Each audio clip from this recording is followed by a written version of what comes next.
Kommt der junge Bursch in der Apotheke rein, der Apotheker, ganz höflich, geht hin zu dem jungen Burschen und sagt er, guten Tag, junger Mann, was darf's denn sein? Ja, servus, Schlössli, du, ich gleich wieder schon ein Backel Hunderhöhe. Entschuldigung, was kriegen Sie? Ich glaube, Backel Hunderhöhe halt. Moment einmal, geht er hinten zu seiner Frau, sagt er, geh mal bitte im Vierer, da ist jetzt ein junger Bursch da, ich verstehe da nicht, was der macht. Geht die Frau Vierer, auch ganz höflich, ja, hallo junger Mann, was darf's denn sein? Ja, servus, Schlössli, du, ich hab's ihm schon gesagt, ich gleich schon ein Backel Hunderhöhe. Entschuldigung, was kriegen Sie? Ich glaube, Backel Hunderhöhe halt. Ja, Moment, jetzt geht sie auch hinten, sagt du, ich verstehe den auch nicht.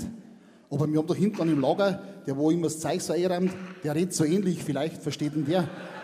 Jetzt haben sie den da hinten Vierer geholt, jetzt geht der rein und da denkt, ja, servus, Schlössli, was kriegst du? Ja, servus, Schlössli, du, ich hab schon gesagt, der Backel Hunderhöhe, du, das kostet mal 40, das kostet mal 50, servus, vierte, passt schon. Schaut der Apotheker sie und dann sagt sie zu dem jungen Burschen, ja, sagen Sie mal, was wollte denn der jetzt? Mein Wohnhaus schon ein Backel Hunderhöhe halt.